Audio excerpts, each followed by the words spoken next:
अनंत कोटि दंडवत सतगुरु देव को। अपना पिछला विषय स्वरूप गीता के माणिक मोती से चल रहा है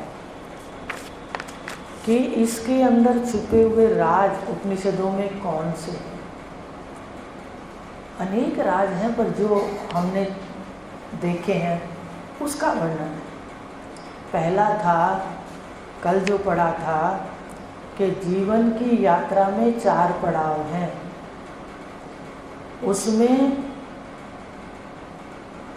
धन और कामनाओं की पूर्ति हमारे लिए जरूरी है, तो धन के बारे में धर्म प्राप्त करना, उचित अनुचित का ज्ञान लेना, और फिर इन सारी आसक्तियों से, धर्म की, अर्थ की, काम की, कामनाओं की, वासनाओं की, इनसे छूटने के लिए मोह का क्षय, मोक्ष का ज्ञान भी जरूरी है।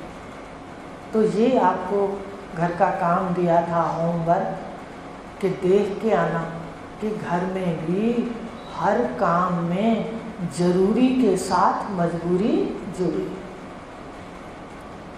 तो आज है दूसरा पहलू कि जीवन यात्रा में अगर धन, कामनाएं, इनका महत्व ना होता तो उपनिषद ये मंत्र ना कहते। कौन सा मंत्र है यहाँ पर? सत्यम ज्ञानम अनंतम ब्रह्म। ब्रह्म के लक्षण है, परमात्मा के लक्षण है। अब कहा जो सत्यम ज्ञानम अनंतम ब्रह्म है, ये तो समझ आ गया, सत्यम ज्ञानम अनंतम ब्रह्म। आगे वाली लाइन है, यो वेद निहितम गुहायाम परमे व्योमन। परमे व्योमन कहते हैं जो आकाश से परे है, परमे व्योमन। उसको कहाँ देख लेता है? वेद माने जान लेता है। निहितम गुहायाम, अपनी हृदय रूपी गुफा में। देख कैसा मंत्र है, जो आकाश से परे है, जो आकाश का आश्रय है, उसको अपने हृदय में जान लेता है। किसको? सत्यम ज्ञानम अनंतम ब्रह्म को। ऐसा जान लेता है, कहीं दूर नहीं है परमात्मा। भगवान ने भी कितनी बार कह दिया, मैंने हृदय में बैठा हूँ, ज्ञान गम्य हिये में सबके बसा, मैं ही सबके हिये में हूँ। ईश्वर सर्वभूतानां हृदय से अर्जुन तिष्ठति तमेव शरणम गच्छ। कहा कि सबके हृदय में जो हर में हरि बैठा है, उसकी शरण जा, वो तेरे को परम शांति देगा। तो हृदय के अंदर जो जान लेता है, वो जो सारे ब्रह्मांड का आश्रय ब्रह्म है, व्यापक है, उसको अपनी हृदय की गुफा में आत्मा रूप से जान लेता है। क्या उसका फल है? दूसरी लाइन में बता दो। सो अश्रुते सर्वान कामा, जो सुने ही नहीं है, इतने अनसुने जितनी भी कामनाओं की पूर्ति है वो सारी प्राप्त कर लेता है। देखो कितना आसान है, ज्ञान लेना कितना आसान है, और कर्म से प्राप्त करना कितना मुश्किल है। फिर कर्म के अंदर दोनों पहलू हैं, अच्छा भी हो जाता है और बुरा भी होता है। तो यहाँ तो अच्छा ही अच्छा है। सारा दिन अगर महावाक्य का चिंतन है तो सारा दिन ही अच्छा है, बुरे का स्थान ही नहीं है। देखो इतना आसान है। तो कहा वह सारी कामनाओं को पूर्ण करता हुआ स ब्रह्मणा विपश्चितेति, स्थित किस में रहता है? ब्रह्म स्थिति में। माने अपनी भाषा में कहें तो उंगली तो परमात्मा की पकड़े रहता है, रहता स्थित परमात्मा में है, और कामनाओं में भोगता नहीं है। याद रखना, विचरण करता है। ब्रह्मज्ञानी कभी नहीं भोगता, मन भोगता है, ये मनोदेव भोगता है। तुम साक्षी हो, आप केवल उपस्थित रहकर हर बात को प्रकाशित करते। इसलिए आया कि वो विचरण करता है, ब्रह्म में स्थित रहता है और सभी कामनाओं में विचरण करता है। कौन? जो सत्यम ज्ञानम अनंतम ब्रह्म को अपने हृदय में जान लेता है, साक्षात कर लेता है। तो कितना अति निकट है। जीवन यात्रा कैसे हो, इस एक ही मंत्र में सारा रहस्य। देखो, एक ही मंत्र में सारा रहस्य आ गया कि अपने आप को जानो, फिर कामनाओं से भी जो व्यवहार में है उनसे भी द्वेष ना करो। द्वेष ना करो, भगवान भी गीता में कह रहे हैं, ना द्वेष काम्य कर्मों से। तत्वज्ञानी के लक्षण बताए हैं, ना द्वेष काम्य कर्मों से, नहीं फंसे निष्काम में। मैं तो निष्कामी हो गया। नहीं, सामने जैसा वातावरण है उसके अनुसार व्यवहार करते हुए अपने में स्थित रहना तत्वज्ञानी के लक्षण। तो कहा कि सारे मंत्र में समझा दिया कि द्वेष कामनाओं से भी नहीं है। कठोपनिषद में यमाचार्य और नचिकेता के संवाद में यही रहस्य छुपा हुआ है। यमाचार्य ने नचिकेता को कहा 3 वर मांग ले। कितना सियाना नचिकेता, क्या क्या मांगा? पहले में तो सारे लोगों का सुख मांग के पिता के साथ रहना, राजपाट मांग लिया। अप्रत्यक्ष रूप से आयु भी मांग ली कि वहाँ जाऊँ तो पिता मुझे पहचान ले, माने फिर जाऊँ। अगर आयु का महत्व ना होता, अगर धन ऐश्वर्य का महत्व ना होता, उपनिषद इसका प्रतिपादन क्यों करते? भगवान भी गीता में कह रहे हैं, मैं योग क्षेम करूँगा मेरे पास अनन्य भक्ति से जो आता है। फिर उधर ईशावास्य में भी कह दिया कि धन आसक्ति से रहित सारी कामनाओं को पूर्ति करते हुए 100 साल तक जियो, निष्काम कर्म करते हुए। पहला दूसरा मंत्र तो बताया कि किस प्रकार नचिकेता ने पहले में मांग लिया। क्या वर मांगा? इस लोक के सुख भोग का सारा धन और परिवार मांग लिया। अगर महत्व ना होता तो उपनिषद इसको क्यों स्थान देते? पर महत्व कैसे है, ये जीव गलती कर जाता है। जीव क्या करता है, ये जो बैठा हुआ है, मिला हुआ सुन रहा है, ये क्या करता है, इसके अंदर डूब जाता है।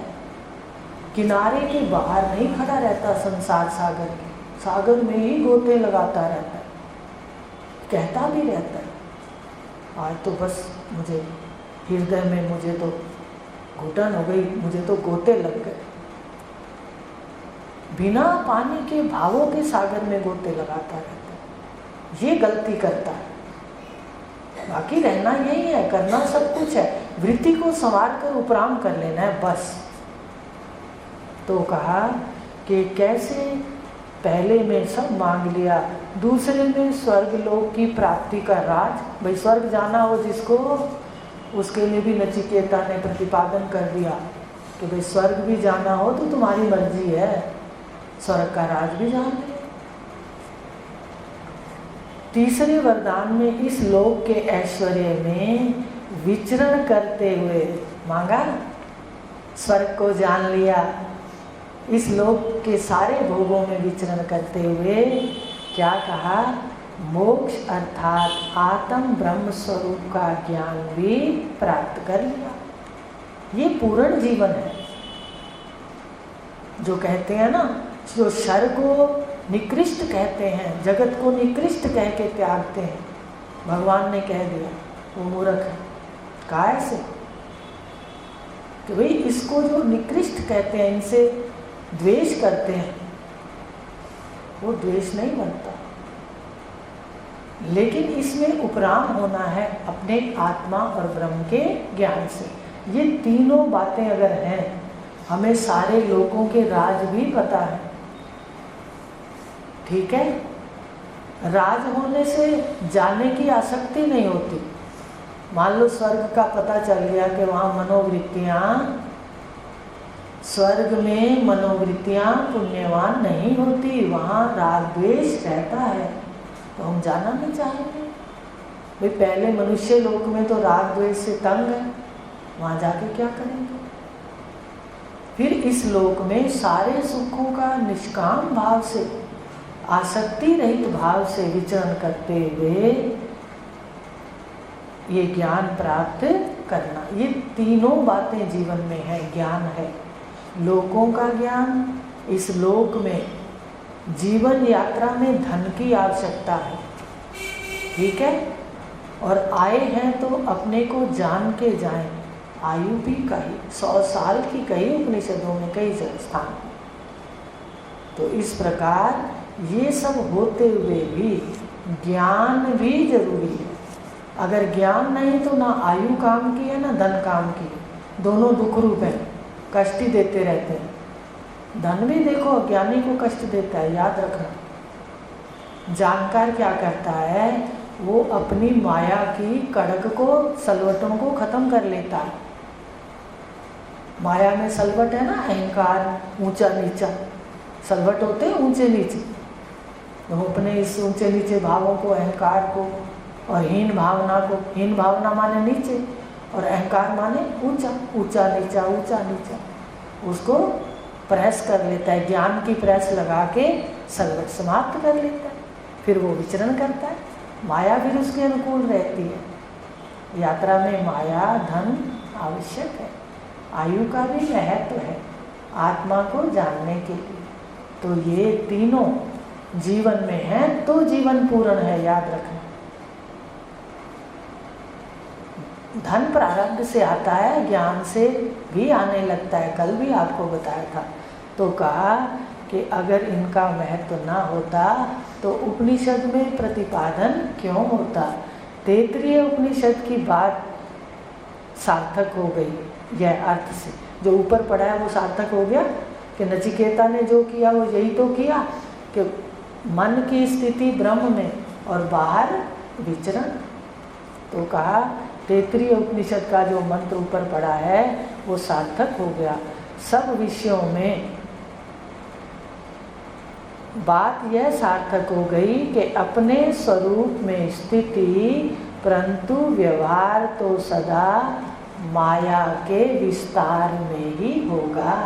व्यवहार कहाँ होगा, कहते इसी विस्तार में होगा, परिवार में होगा, धन ऐश्वर्य में होगा, कोई कारोबार में होगा। तो व्यवहार तो माया के विस्तार में होगा, पर मन की स्थिति, मन स्वरूप में स्थित होगा। ऐसा रहना, बाहर का व्यवहार कभी भी ज्ञान में बाधा नहीं है, याद रखना। तो कहा कि जीवन यात्रा वर्ण धर्म के अनुसार विचरण करते हुए जीवन यात्रा संपन्न करें। किसका संदेश है ये? उपनिषद कह रहे हैं कि वर्ण धर्म के अनुसार अपना कर्म करें। अगर सन्यासी है तो सन्यास में रह करके वहीं अपना ज्ञान ले, वो गृहस्थ की ओर आना नहीं आना चाहिए। और गृहस्थी है, गृहस्थ में समझ आ गई तो उसको भगवा पहनने की कोई आवश्यकता नहीं। घर बदलने से, कपड़ा बदलने से स्वरूप स्थिति नहीं है, साधना से है। तो बताया कि ये सारा व्यवहार जीवन यात्रा का ऐसे संपन्न करें। विषयों में सहज व्यवहार करना है, विषयों से सहज व्यवहार करना है, राग द्वेष नहीं करना। जो विषय मिल गया भोग लो, भोगने का मतलब फिर असंग होकर के विचरण करो। और जो विषय नहीं मिला उसके लिए आसक्ति ना हो, उसके लिए लोलुपता ना हो, उसके लिए भागा दौड़ी ना हो। प्रारब्ध का निश्चय सबसे पहले करो, यहीं पर झगड़े खत्म हो जाते हैं। एक भाई दूसरे से ईर्ष्या करता है, एक दिरानी दूसरी जिठानी से ईर्ष्या करती, उसके पास इतना ऐश्वर्य क्यों? एक ही बात आए प्रारब्ध में, उसको भी कोई कमी होगी और मुझे भी कोई कमी होगी। बताया था कल। अभी आपको दूसरा ओम पढ़ाएंगे जो बाहर अभी लिखने वाले, कि माँ सदा हलंत है, टांग टूटी हुई है ओम में माँ की। तो माया कभी पूर्ण नहीं, आपका जीवन खोल के देख लो, एक ना एक कमी सबको है। और एक बात और भी बता देते हैं रहस्य की, कि जो कमी जिसके पास है वो तो उसको सुहा गई, ठीक है ना। अब वो दूसरी कमी देखा देखी दूसरे की चाहेगा और दिक्कत आएगी। इसीलिए प्रारब्ध का निश्चय करके उसी में विचरण करो जो अपने जीवन की यात्रा है। तो कहा विषयों से सहज व्यवहार करना है, वैर नहीं करना। भोग से योग की संस्कृति का राज उपनिषदों में है। जितने उपनिषद के गुरु हैं वो भी ऐश्वर्य से युक्त हैं। कई बार आपको नाम ले लेके बता दिया। और उनके शिष्य हैं वो भी ऐश्वर्य से युक्त हैं। तो उपनिषद ये राज बतला रहा है कि ये भोग से योग की और बैठना नहीं है भोग के अंदर। अज्ञानी व्यक्ति क्या करता है, भोगों में लिप्त रहता है। आखिरी समय तक ही उसको चाहिए रिश्तेदार मिला लो। और सामने वाले क्या पूछते हैं अज्ञानी, क्या खाना है बताओ। वो तो जा रहा है और हम पूछ रहे हैं क्या खाना है। ऐसा देखा है आंखों से और सुना भी है। पहले तो यही पता था, हमें नहीं पता था कि यहाँ के गुरु का शब्द लेना, उसको ये देखना है कि उसका कौन सा गुरु है, उसी का शब्द ही उसको देना है, अपने गुरु का नहीं देना। तो किस प्रकार देखो, ये भोग से योग की ओर, प्रवृत्ति से निवृत्ति की ओर चलना है।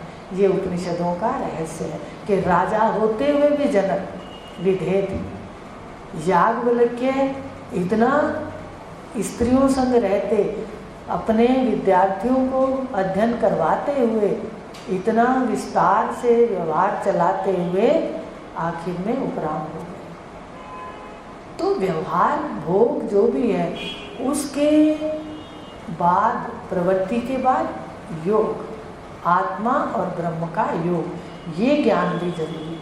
तो इसके जितने शिष्य हैं वो भी ऐश्वर्य युक्त हैं और जितने गुरु हैं वो भी ऐश्वर्य युक्त हैं। ज्ञान देने वाले आचार्य को भी विद्या देने के लिए पहले ऐश्वर्य युक्त राजा लोग धन अर्पण करते हैं। उपनिषद क्या कह रहा है, धन का प्रतिपादन ना करना होता, धन आवश्यक ना होता, धन के लिए ये ना होता तो पहले ब्रह्मचर्य आश्रम 25 साल का ना होता। पढ़ो, देह निर्वाह के लिए पहले अपना तैयारी करो, फिर विवाह करो। ऐसा फिर ये क्यों होता कि जो भी शिष्य राजा के पास गुरु के पास, आचार्य के पास विद्या लेने गए, वो पहले धन ले गए। याज्ञवल्क्य ने एक ही प्रश्न कहा कि भी श्रेष्ठ कौन है, और उसमें 1000 गौएं सोने के सींग से मढ़कर 10-10 मोहरें गले में हार डालकर खड़ी कर दी। देखो कितने राजा देखे हैं, उदालक ऋषि के पास गए, प्रवाहन राजा हैं, कितने देखे कि धन ऐश्वर्य लेकर के रैकव मुनि के पास गए वहाँ पर धन ऐश्वर्य पहले ले गए। अगर इसका महत्व ना होता जीवन में तो हमारे ऋषियों के लिए ये आचार्य क्यों ले जाते। इसलिए धन धर्म सहित, उचित अनुचित के सहित जो धन है वो हमारे जीवन में आए। प्रारब्ध में धन है, प्रारब्ध में धन है, निश्चय कर लो तो बस उचित रास्ते से लो, सारा ही आएगा, अपने आप आएगा। कैसे रास्ता निकालेगा, ये धन के ईश्वर के हाथ में है। हमें धन लेना है बस जो उचित अनुचित का विवेक है, जहाँ पर प्रारब्ध में और गुरुदेव की कृपा का जो धन है वो रास्ता बना के आ जाता है। तो इस प्रकार निश्चय जरूरी है। तो ये है दूसरी बात कि दूसरा रहस्य क्या छुपा देखा कि आयु भी महत्व रखती है, धन भी महत्व रखता है, आपस में परिवार का विचरण भी महत्व रखता है। नहीं तो नचिकेता को परिवार की बात क्यों कहता, भाई पिताजी मुझे पहचान लें और वो खुशी से खुश हो जाए मुझे देख के। तो ये बातें हैं कि व्यवहार तो सुखद ही अच्छा लगता है, जीवन यात्रा सुंदर और सुखद हो। रोज आसन पर बैठते हुए अपने गुरुदेव से कहें, पहले ये बात कहें फिर संध्या शुरू करें। तो ये है दूसरा रहस्य। समझ आ गई बात? पहले में था 4 पड़ाव, दूसरे में है भाई ये क्यों जरूरी है? तो कहा उपनिषद कह रहा है तो इसका मतलब जीवन यात्रा में धन, आयु और ऐश्वर्य, परिवार जरूरी, पर इनकी आसक्ति जरूरी नहीं है। क्यों भाई? हमें तो आसक्ति बहुत जल्दी हो जाती है,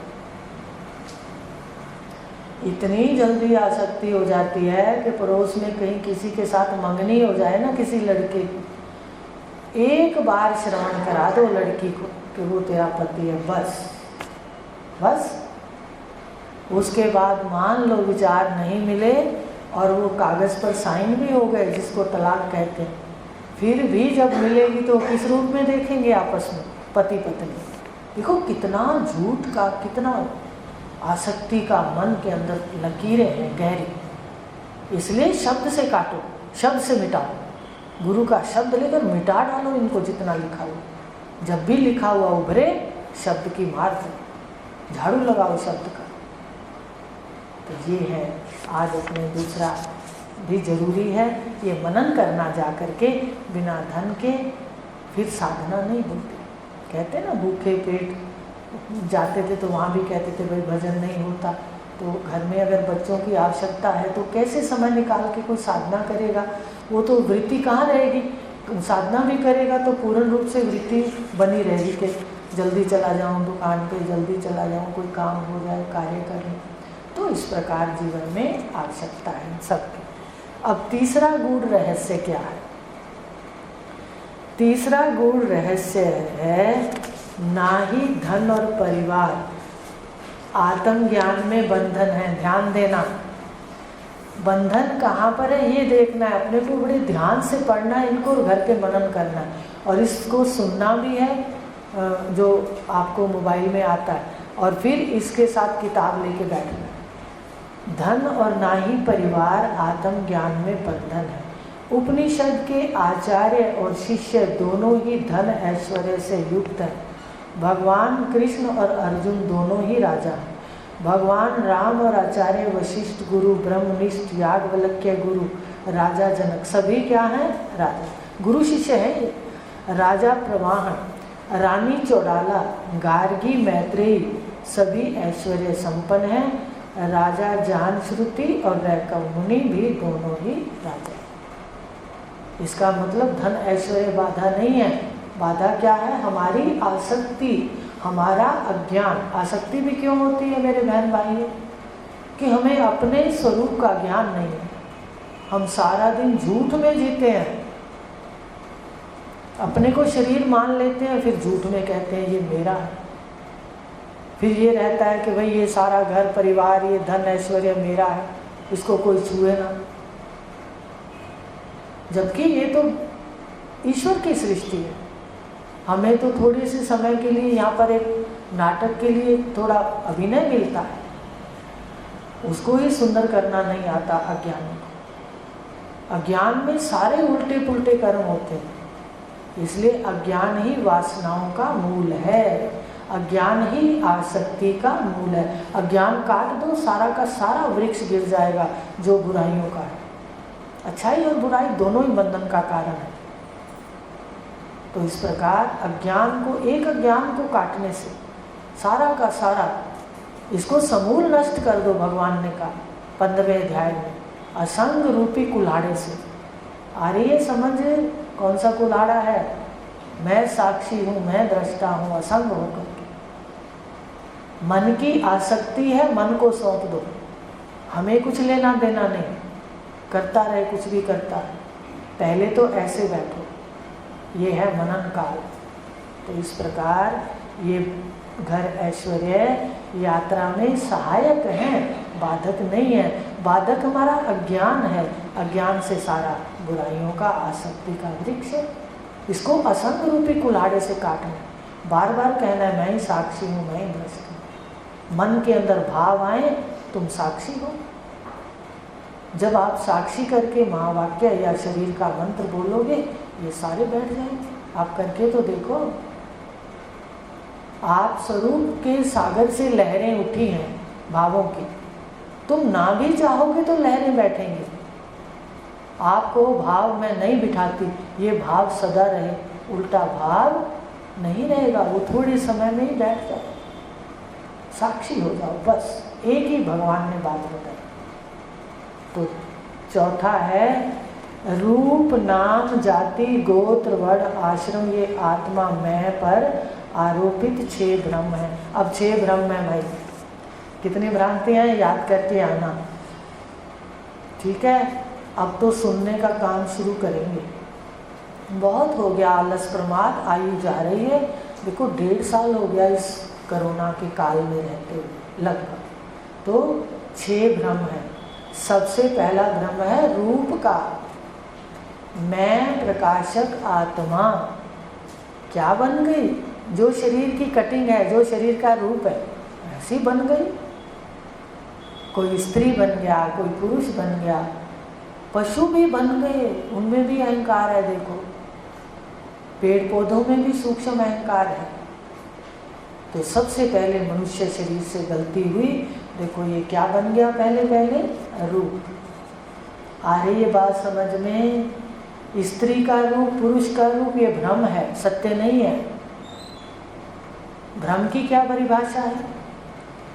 भ्रम कहते हैं भ्रांति को। भ्रम कहते हैं एक में विरुद्ध अनेक कोटि वाले ज्ञान को भ्रम कहते हैं। एक में विरुद्ध, भाई है तो जो एक, उसके विपरीत, उसके विरुद्ध है तो एक, उसके विपरीत अनेक कोटि वाला ज्ञान ले लेते हैं। इसको कहते हैं भ्रम, भूल, भ्रांति, अध्यास। समझ रहे हो? अब एक आत्मा है, देखो सबसे पहले भ्रम क्या हो गया, अनेक कोटि वाला ज्ञान हो गया। पहला ज्ञान में क्या मर दिया हमने, आरोप दे दिया। मैं कौन है? सच्चिदानंद अनंत, सत्यम ज्ञानम अनंतम ब्रह्म, प्रकाशम बताया था। ब्रह्म के 4 पादों में सबसे पहला क्या था? 16 कला में 4 चतुष्कल पाद में बताया था, प्रकाशवान था पहला पाद। तो प्रकाशवान देह में बंद होके क्या मानने लगा? रूपवान, कि मैं रूप हूँ, स्त्री हूँ। तो पहला भ्रम रूप का।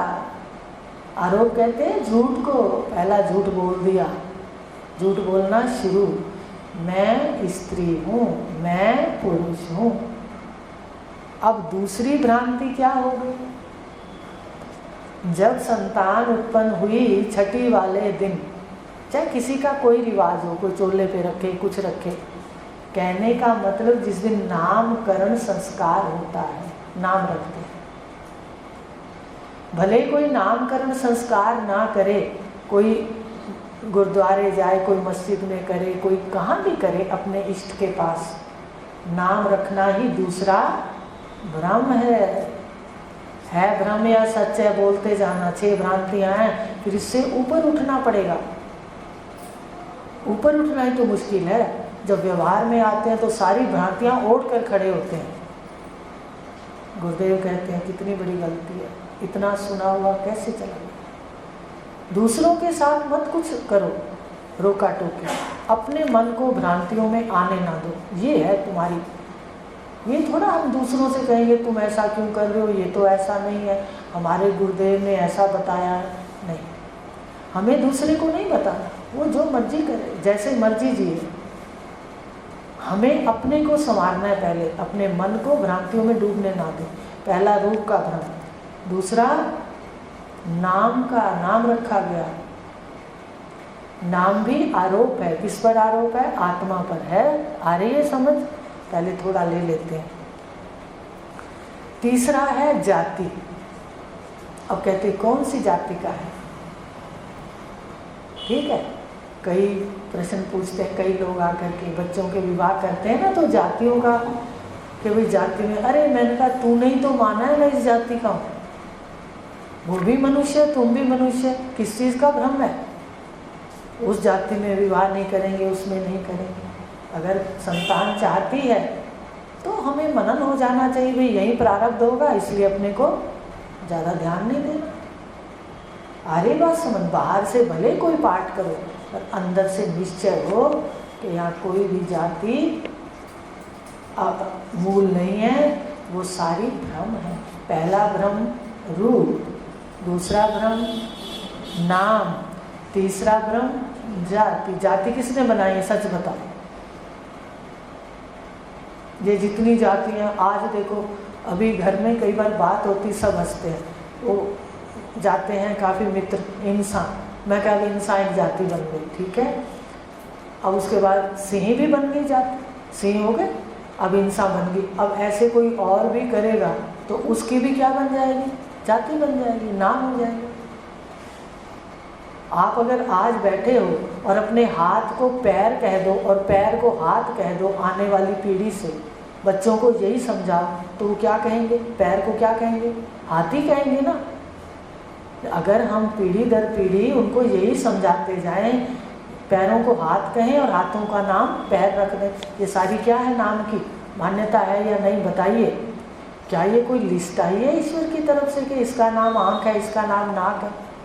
ये तो हमारे ऋषियों ने प्रतिपादन किया कि भाई व्यवहार के लिए नाम जरूरी है। रूप भ्रांति, नाम भ्रांति, जाति भ्रांति। गोत्र आत्मा की है, शरीर की, शरीर की है, मैं की नहीं है, मैं सदा असंग है। गोत्र भी शरीर की। इसलिए भ्रम में नहीं जीना, व्यवहार के अंदर सारा व्यवहार पूरा करना है समाज के अनुसार। कोई पूछे तो बताना है, ये थोड़ी कहना है कि भाई मेरी कोई गोत्र नहीं है, मेरी कोई जाति नहीं, मेरा कोई नाम नहीं, ये थोड़ी बात होती। ये तो वो हो गया कि पाठ मिला है सुंदर स्त्री का और हम कह रहे हैं जी मैं स्त्री थोड़ा हूँ, मैं स्त्री थोड़ा हूँ, मैं तो आत्मा हूँ। तो आत्मा में व्यवहार है क्या? व्यवहार सदा रूपों में है, तो नाम में है, तो व्यवहारिक सत्य है। पारमार्थिक सत्य निश्चय में लाओ। रूप भ्रांति, नाम भ्रांति, जाति भ्रांति। अब इस शरीर की गोद भी भ्रम है, मैं में वर्ण भी भ्रम है और आश्रम भी भ्रम। वर्ण जो बताया, वर्ण किसका है? त्रिगुणात्मक मन का है, याद रखना। वर्ण किसका है? सतोगुण, रजोगुण, तमोगुण किसके हैं? मन के धर्म है। सतोगुण भी बहुत भाता है, बहू बेटी का भी, बच्चों का भी, सबका, सारे परिवार का, समान का भी सतोगुण भी भाता है। जानते हो सतोगुण क्या है? सुख शांति देता है। रजोगुण भी भाता है, काम करो, अच्छा, बहुत अच्छा काम करती है। लेकिन जो तम सामने आता है वो नहीं भाता। तो क्यों नहीं भाता? वो भी हमें तमोगुण करके छोड़ना है, क्योंकि सब में 3 गुण हैं, सत्व भी है, रज भी है, तम भी है। तो ये 3 गुण मन के हैं। मन त्रिगुणात्मक है, सृष्टि त्रिगुणात्मक है, शरीर त्रिगुणात्मक है, ये इसके हैं। मैं आत्मा में वर्ण भी आरोप है। आश्रम 4 हैं। गृहस्थ आश्रम, पहले आया ब्रह्मचर्य, गृहस्थ, वानप्रस्थ, संन्यास। सारे आश्रम किसके हैं? शरीर की आयु से बंधे हैं। मैं आश्रमों से असंग हूँ, मैं अजन्मा हूँ, मरण से परे हूँ, अविनाशी। कैसे कहा? अजाय, उपनिषद ने कहा, देखो कैसी विलक्षण सृष्टि है। अजाय मानो बहुधा विजायत, कि अजन्मा क्या है? जन्म लेता हुआ प्रतीत हो रहा है, तभी तो अस्पताल है।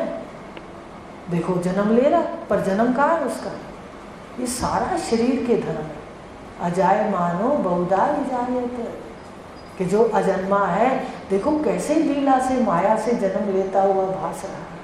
तो जब जाओ अस्पताल में देखो कैसे अजन्मा बैठा है आंखों में, और लीला के कारण माया से जन्म लेता लगता है, उपनिषद कह रहा है। तो आज इतना ही लेंगे कि अब चौथा हमने लिया कि रूप, नाम, जाति, गोत्र, वर्ण और आश्रम, ये आत्मा में 6 भ्रम आरोपित है। कल इसका थोड़ा विस्तार ले लेंगे। हरिओम। शांति शांति।